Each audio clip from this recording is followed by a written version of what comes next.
Alright friend, now I will tell you one more thing, that is how to connect component resistor or capacitor in series and parallel on the breadboard.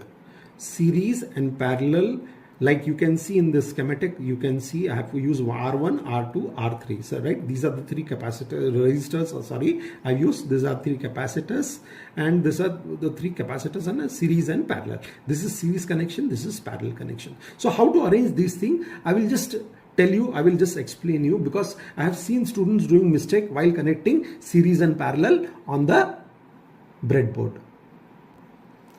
Alright students, so see, I am just using three resistor over here. These are the three resistor I am using. How to connect these three resistor in series and parallel, I will show it to you. Please check it properly. So suppose the first time I am just connecting it in series. Okay, please see it correctly. I am just connecting it to series. So suppose I have taken these 2 points. Okay, this is this line and this line. So this is I am connecting it series. This is R1.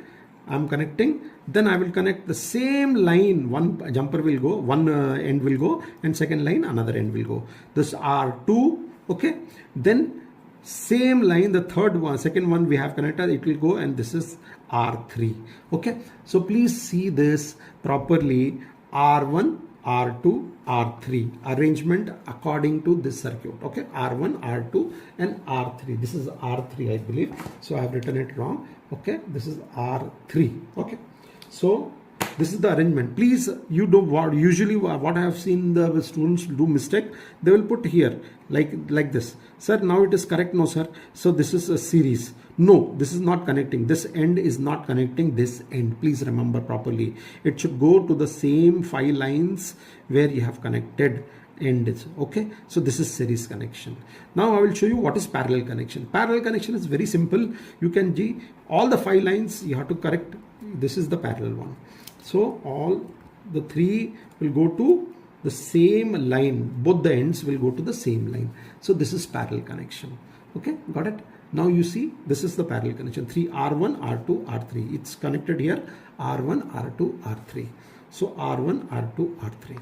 So same line. Please remember, same line, this side and that side. Okay. So you have to remember this particular part. All right. Now I am connecting capacitor. You can see this is a polarized capacitor. So this side is negative. This side it is negative, okay, and other side is positive. How you fix it? You please see this. Okay, so first according to the circuit here, you can see first is positive, right? Sorry, this is the series, no? So positive is this side. So I'll fix this capacitor first. So you can see here I am fixing the capacitor over here. Okay, so positive line is this side and negative line is that side. So next is non-polarized capacitor, series low. You can see here non-polarized capacitor. So non-polarized doesn't have polarity. You can fix any line to any line, but please remember 5 lines where it is connected, right? And third capacitor is also non-polarized capacitor. I can fix from any line to any line. That is, one end will go to, definitely will go to this end, and this is, so one polarized to non-polarized in series. Okay, so this is a series in fixing the capacitor in series.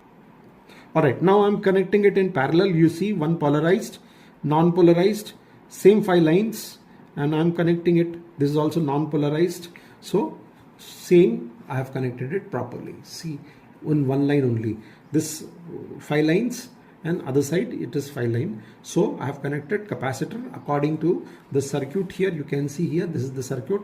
One is polarized, on rest of the this thing is non-polarized. So this is parallel circuit. So these small things you have to remember properly.